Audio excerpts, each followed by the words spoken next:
Okay, in this video we're going to talk a little bit about modules and creating files that you can import into other programs. Okay, so last time we made this imitation slice function, my slice we called it, and we're imitating the functionality of Python 3 and its slicing behavior. So not all programming languages have this, and so you need to know how it works so you can write the function itself because it is a useful function.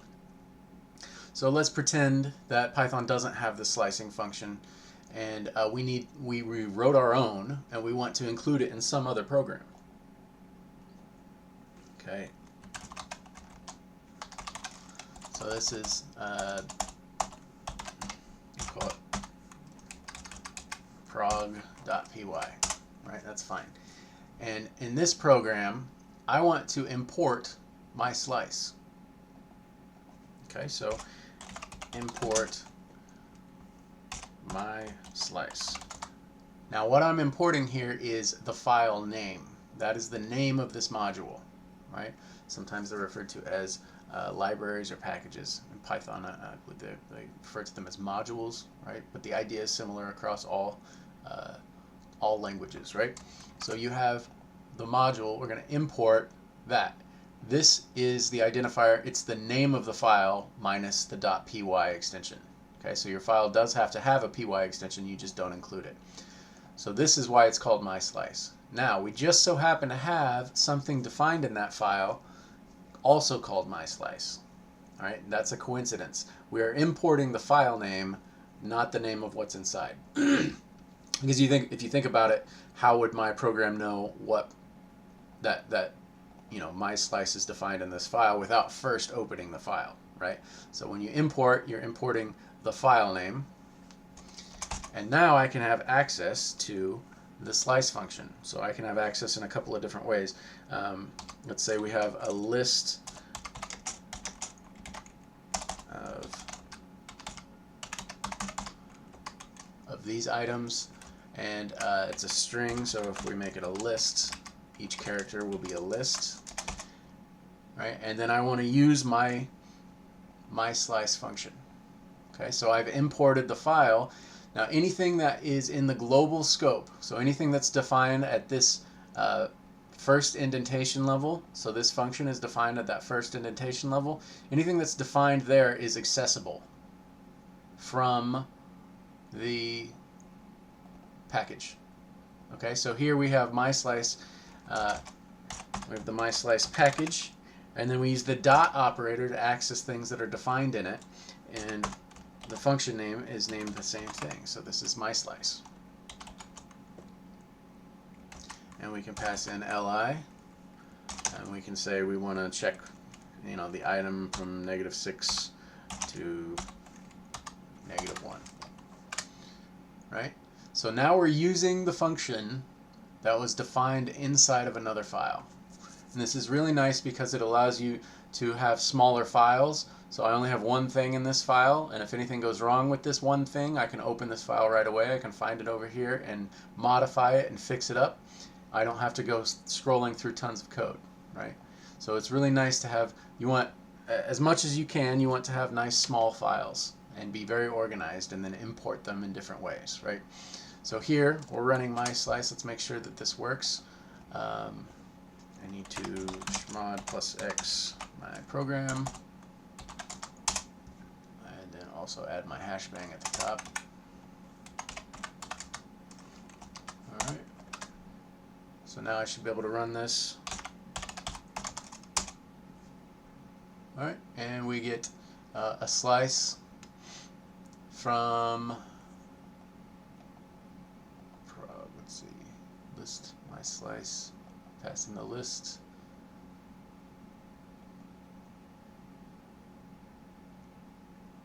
Why is that a string?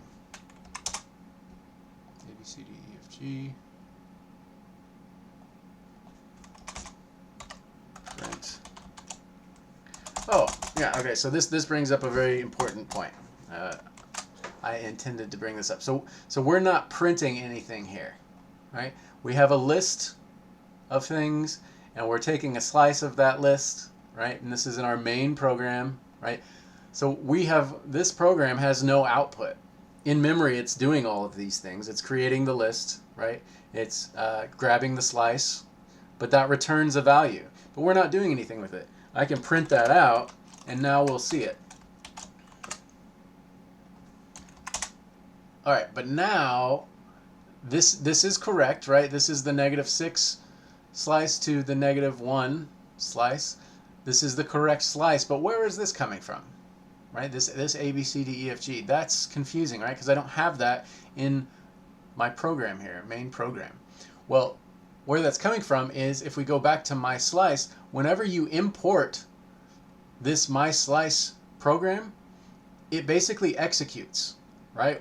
And so this is just a function definition, right? And that's what we actually want to import. But it also executes this print statement. We don't want it to execute this print statement when we import it, right? Because then we get this strange behavior. I don't want that in all of my programs. But if I run this file directly, I do probably want to run some tests. I only have one test here, but really I should probably be testing all the things we tried. So we tested negative indexing, we tested leaving off the start, leaving off the end, using the keyword arguments. We tested a lot of things, and really we should have all of those tests in here. In case I change something, we want to make sure all of those tests still work. And that's how a professional developer actually codes things up. You have a file that has the actual functionality defined, and then you might have either in this file or in a separate file for testing, you would have all of the test cases to make sure that that function works, right? And if you change it, all of that same functionality should still work the same way, and that ensures backwards compatibility. But the key to this is I want my testing to be separate from being able to import the item, right? So there's something we can do here. There's a special keyword in Python. Let's print it out. Print underscore underscore name. Okay, so anytime you see an identifier with double underscores at the beginning and end, that's sort of an identifier that Python has created, right? That's a system variable usually, and normally you should leave those alone. You can access them, but try not. You don't want to set them to anything else usually. So they're special. The underscore underscore is basically a signal for you to leave these alone. Now in Python, you don't have to leave them alone. You can do whatever you want, but this is, in most cases, you want to sort of leave these alone. Once we get into classes and stuff, there are some things that you will want to do with these types of variables. Okay, but just know that these are special variables that Python creates for you, right? So this name variable, if we run, let's see, we want to run my slice directly. We see that this name variable is equal to underscore underscore underscore main, right? And that's if we run my slice directly, right? Remember, my slice is the file that has our utility function in it.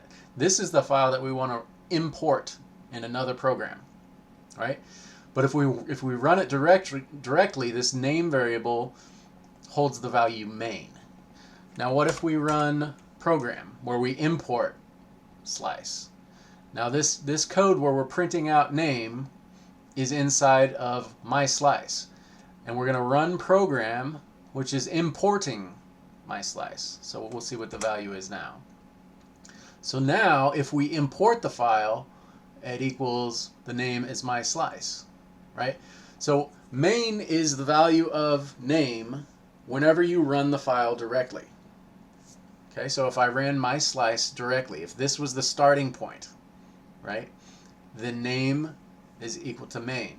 Now if I run prog, prog.py directly, right, and then I import my slice, well, I didn't run my slice directly, so the name was my slice. So this is important for this type of thing if we want to implement testing that only runs when I run the file directly. So I can say something like this. If underscore underscore name is equal to underscore underscore main. So this basically means if file is run directly and not imported. Okay, so now anything under this if block is only going to run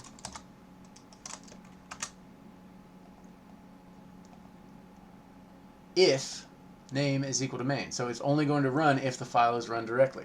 So we'll see that A, B, C, D, E, F, G only when I run my slice directly. So we run that, and so these are the tests.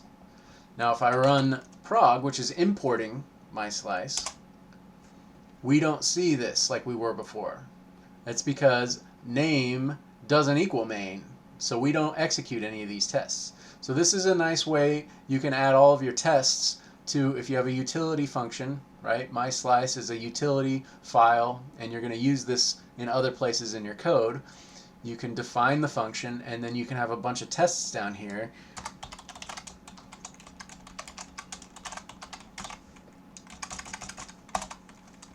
Right? Testing.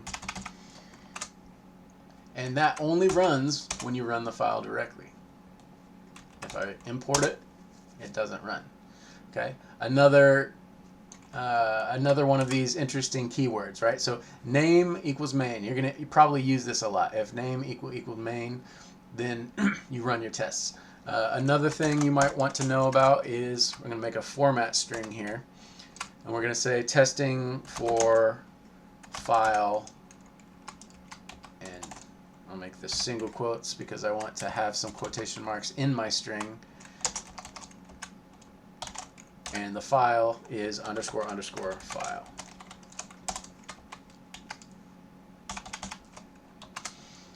Okay, so what is this doing? This is a format string, testing for file. This quotation mark is part of the string. Notice it's green. That's because I started the string with the single quotes instead of the doubles. And so these double quotes are part of the string. But since it's a format string, see that F at the beginning makes it a format string, I can use the curly bracket syntax and pass in a Python expression. And so this expression evaluates. This is just like name. It's just a variable that's, or an identifier that's available to you. And this is always just the name of the file. Right, so if I run this directly, testing for file, myslice.py. Okay, and so this is sort of a nice template to start testing. And so we could have lots of different tests here. We could test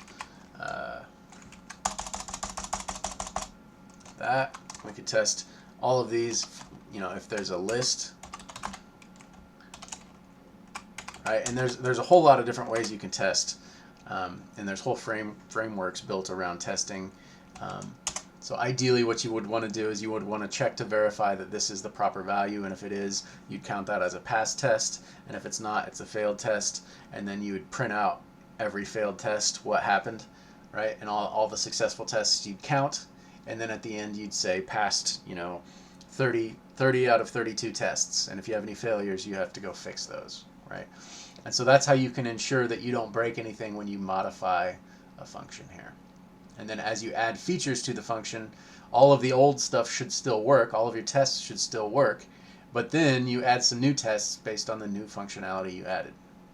Okay, so this is an important aspect to starting to think like a professional developer, right? We want to make sure if I'm shipping code out that goes to millions of people, I want to make sure I didn't break something. And so tests are an important part of that. We test to make sure everything that was working is still working, and then we add to it.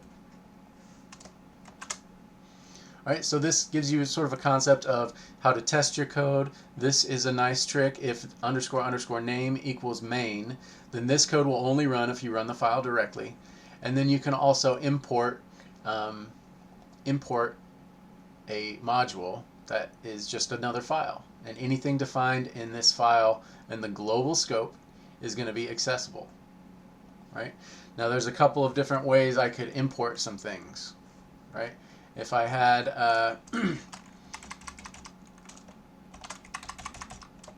I can import from my slice, which is, this is still the the name of the file, right? I can specifically import one thing. Now in this case we only have one thing in here, but I could add, you know, another file to, or another function.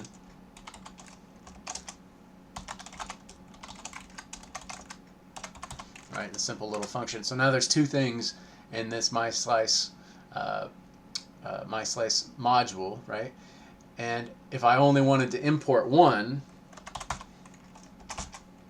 then I can import just that one, and I won't have to use the MySlice prefix. Right here, I use MySlice, which is the package name, dot MySlice. If I do it like this, I don't have to use that prefix. So I can run program, right, and foo works.